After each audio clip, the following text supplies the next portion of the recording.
For millions of people living in the US, there's this 9-digit number that's absolutely crucial for filing taxes and getting into the financial system. And get this, it's not a Social Security number. It's called an ITIN. So today, we're going to break down exactly what it is, how it works, and why it's such a big deal. So, think about this for a second. How do you actually pay taxes in the US if you don't have a Social Security number? I mean, it's a real puzzle, right? The law says everyone who earns income here has to file taxes. But the main way to do that, the SSN, isn't something everyone can get. So, what do? How do you follow the law when the one tool you're supposed to use is just not an option?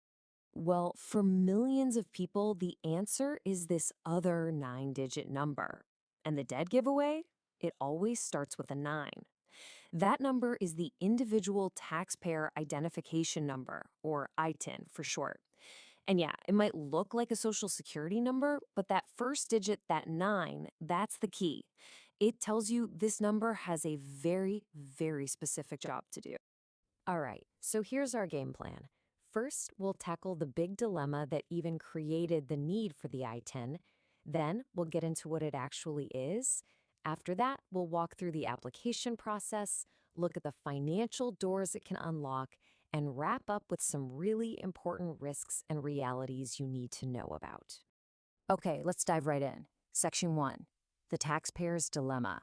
We're talking about a legal requirement that hits a major roadblock. And here's the central paradox, right? The law in the US is super clear. If you earn income here, you have to file taxes, period. Doesn't matter what your immigration status is. But how can the IRS even track those filings if you don't have a Social Security number? It's a huge problem. And that's exactly why the ITIN was created way back in 1996 to solve this very issue. So that brings us to Section 2. What is an ITN really? Well, think of it as the government's custom-made key forged for one purpose: tax compliance. Okay, if you look at the official definition, there's one phrase that tells you everything you need to know: tax processing number. That's its whole job. Its only purpose is to give people who can't get an SSN a way to file their tax returns. You could almost say it's a tool made by the IRS for the IRS. Okay, this right here is probably the most important thing to get. Let's look at the ITIN versus the SSN side by side. The ITIN, it's for one thing: federal tax reporting. That's it. Now look at the SSN. It's for work, taxes, and federal benefits like Social Security. This difference is absolutely everything. Let me say it again because this gets confused all the time. An ITIN is not a work permit. It does not get you benefits. It is a tax tool, full stop. And don't think this is some small niche program. We're talking about over 5.8 million active ITINs by the end of 2022. That's a massive number. It means millions of people are able to comply with tax law and contribute to the economy, all because of this one little number.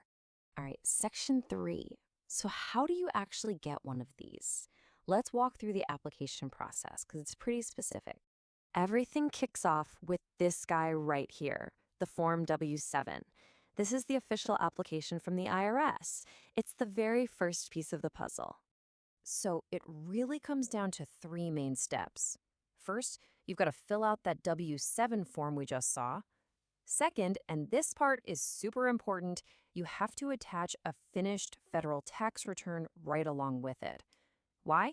Because that proves to the IRS that you actually have a real reason to need an ITIN. And finally, number 3, you have to prove who you are. This means sending in original documents like a passport or certified copies to verify your identity and your foreign status. Okay, so we know its main job is tax compliance, but over time, the ITIN has actually become a key that unlocks some really crucial parts of the U.S. financial system. Let's get into that. This is a big one. A lot of banks and credit unions will actually accept an ITIN as a valid ID to open basic accounts, like a checking or savings account. And this is a total game changer for financial inclusion. Suddenly, you can save money securely, pay bills easily without using expensive services, and really just join the formal banking world. And it doesn't stop there. It actually goes even further. Today, you've got a growing number of financial institutions that have lending programs designed specifically for people with ITNs. We're talking about things like getting a car loan, a credit card to start building a credit history, and even getting a mortgage to buy a home. It's literally a pathway to building a financial life here. And listen to this quote from an ITN filer named Ernesto. He says, "By paying taxes, the government will be able to see that immigrants are contributing. That record will hopefully help me in the future." This just hits it right on the head, doesn't it? For so many people, it's about more than just a tax return. It's about building a record, showing that you're contributing, and hoping that it matters down the road. Okay, we've talked about the doors an ITIN can open, but now we have to talk about the doors it doesn't open. It is absolutely critical to understand its limits and the risks involved. So let's be crystal clear here. An ITN does not authorize you to work in the US. It does not make you eligible for Social Security benefits, and it absolutely does not change or grant you any kind of immigration status. Remember what we said at the beginning? It's a tax processing number. That's its lane, and it stays in it. And here's a really powerful, real-world example of those limits. You've probably heard of the Earned Income Tax Credit, or EITC. It's a huge benefit that can be worth thousands of dollars to low and moderate income workers. But to get it, everyone on the tax return has to have a valid Social Security number. The reason is that the EITC is tied to authorized work. So what does this mean? It means millions of hardworking families who file with an ITIN are completely shut out from this major anti-poverty program. And then there's the privacy question, which is something a lot of people worry about. Look, the IRS has incredibly strong privacy laws, some of the strongest in the entire government. Legally, they can't just hand over your tax data to other agencies, like ICE.